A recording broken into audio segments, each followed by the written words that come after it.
بسم الله الرحمن الرحیم. سوره زلزال شروع میشه. به نام زلزال به خاطر میگه که الله خبر میده از حالت هیبتناک امی زمین که محل مستقر ما و توسته، هر روز سرش گردش داریم، روز فرا برسه کی شور بخوره و ما و شما مکمل گم شویم نباشیم. اینطور حالت آمده نیست. وقتی اینطور حالت آمده نیست، انسان چرا غافل است؟ چرا در خواب اینطور آلوده خو کرده نمیفهمه، آمادگی نمیگیره؟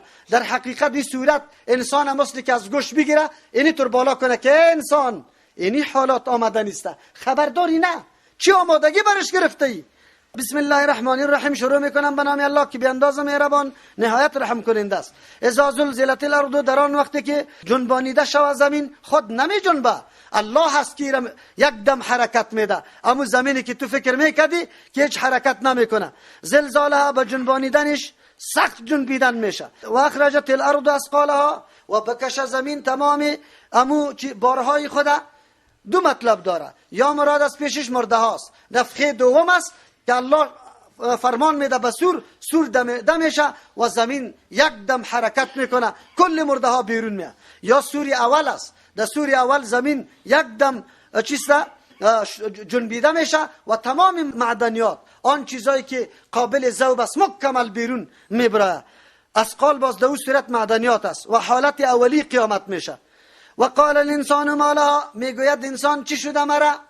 نه عالی، اگر دنیا باشه در هر جای است، در دفتر هستی، در موتر هستی، در درس هستی، یک دم لرزه شوه، عالی هم که زلزله شوه، یاران مرا چی شده؟ من خوشور میخورم. اونجا بازی طور شور دادن نیست، شور دادنی که غرمبست تامیرا میفته، اینطور نیست، اینطور حالت میه. اونجا انسان میگه وای وای وای چی شده به زمین؟ یومئذ تحدث اخبارها، زمین در این روز اخبار خدا بیان میکنه. راجع‌تر این معلوم میشه که در نفخه دوم است که انسان ها یک دم میبره و طرف الله میدوه و میگه که زمین چی شده که طور حالت سرش آمد. در اونجا زمین شاهدی برات میده که تو کی بودی، در سر زمین کدام عمل انجام دادی، نماز خوانده یا زنا کردی، دزدی کردی یا کمک قط یک مسلمان کردی، روزه گرفته یا نعوذ بالله شراب نوشیدی، مکمل زمین شاهدی میده.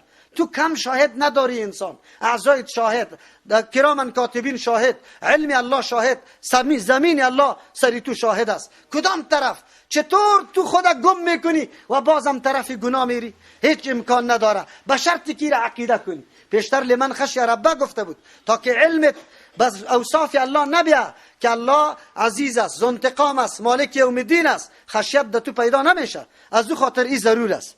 بأن ربک وحالا، بسبب یزیم جنبه که الله وحی کرده برش، حکم فرستاده به زمین که حرکت بکو. یومئذ در این روز یصدر الناس، باز میگردن مردم اشتاتن، گروه، هر گروه علیحده علیحده، هر طایفه علیحده علیحده. کسی که محبین سنت رسول الله است قطعش قطعی، کسی که نمازخوان است یک طرف، زناکار دیگه طرف، بگه قماربازا دیگه طرف، شرابخورا دیگه طرف، نعوذ بالله مبتدعین دیگه طرف، فاسقین دیگه طرف، دل روان می باشه.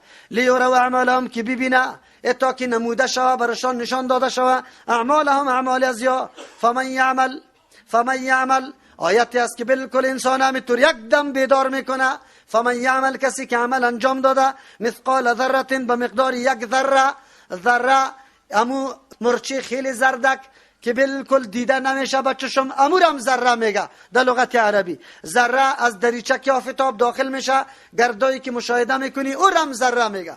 دست خود انگشت خود تر کنی در زمین بزنی پس پف کنی، اینمی گرد هم ذره میگه. منظور اینجا خردترین چیز که عالی به نام اتم میاد میشه. به نام چی یاد میشه؟ کسی که عمل کرده به مقدار یک اتم هم خیرن، عمل خیره که موافق قرآن و حدیث است، یرهو را میبینه. و من یعمل، کسی که عمل کرده مثقال ذره، به مقدار یک ذره، شرن، یک گپی خرابه خلاف قرآن و حدیث، یرهو را میبینه. خب بسیار مردم توبه کرده از شر، اولی او را میبینه. جواب، کسی که عمل کرده مثقال ذره، بله، کسایی که شر کرده، گناه کرده او عذاب در جهنم برش مهیا بود، در روز قیامت برش نشان میده که اگر توبه نمی کردی او مجاهد بود. بسیار خوش میشی که الحمدلله که توبه کرده بود، وگرنه جای می بود. هر عمل آدم میبینه، هر شریکی کرده او کافر عمل نیکیش نشان میده، میگه برش جایی که در جنت برش تعیین بوده مقابل عمل نیک. کافر میگه اگر تو عمل نیک میکردی شر نمیکردی اون مجاهد بود که سخت مایه حسرت و افسوسش قرار بگیره. از او خاطر بالکل میبینه. یکی. دوم فمن یعمل مثقال ذره، کسی که عمل میکنه عین عمل برات نشان میده، خیر و شر کل. از امو خاطر راجح قولیست که در قیامت عمل آدم، یعنی ترجمه ما و شما و نشستن ما را الله در اونجا برات پیش میکنه، برات نشان میده. چرا؟ باز بعد از او برات میگه که دمی ترجمه که نشسته بودی دلت چیز داشت؟ خلخل داشت، همونجا هم یک درو کینه داشتی، گپ درست نمیشونیدی، برات واضح میکنه. اگر توبه کرده بودی برات میگه که سعی که اینی طور شده بود خو ما محو کردم، تو توبه کردی، وگرنه همینطور باقی مانده بود. دیگه سخت تکان میده انسانه. یک حرکت تو غیر حساب شده نیست، منظم است، الله در دفتر ثبت کرده. او تو باقیستی تا که تو نعوذ بالله پشت عیش و عشرت، پشت خواب و خور بدوی، تا که تو ظلم کنی، تا که تو حرام بخوری، تا که نماز نخو، روزه نگی، تا که الله مکمل حساب کرده.